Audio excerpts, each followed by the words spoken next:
कर्म का फल एक छोटे से गांव में रामू नाम का एक गरीब किसान रहता था। उसके पास बहुत थोड़ी जमीन थी, लेकिन वह मेहनती और ईमानदार था। हर दिन वह सूरज उगने से पहले खेत में काम करने चला जाता और देर शाम तक पसीना बहाता। रामू का पड़ोसी श्यामलाल बहुत धनी था, लेकिन स्वभाव से अहंकारी और आलसी। वह हमेशा रामू का मजाक उड़ाता और कहता, इतनी मेहनत करने का क्या फायदा? आखिर में तुझे मिलना तो 2 वक्त की रोटी ही है। रामू शांति से मुस्कुराता और कहता, मेहनत से जो सुख मिलता है वह दौलत से नहीं मिलता। एक दिन गांव में बहुत तेज बारिश हुई। बारिश इतनी भयानक थी कि गांव के कई घर और खेत पानी में डूब गए। रामू की जमीन थोड़ी ऊंचाई पर थी, इसीलिए उसका खेत सुरक्षित रहा, लेकिन श्यामलाल का सारा अनाज बह गया।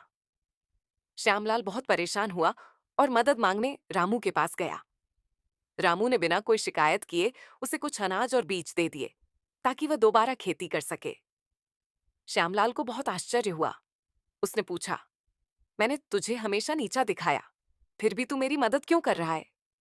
रामू ने मुस्कुराते हुए कहा, हमें दूसरों के व्यवहार से नहीं, अपने संस्कारों से काम लेना चाहिए। उस दिन श्यामलाल को एहसास हुआ कि असली अमीरी पैसे में नहीं, दिल की सच्चाई और दूसरों की मदद करने में होती है। उसने अपनी गलती मानी और रामू से माफी मांगी। कुछ वर्षों बाद दोनों किसान मिलकर खेती करने लगे। रामू की मेहनत और श्यामलाल की योजना ने मिलकर गांव को समृद्ध बना दिया।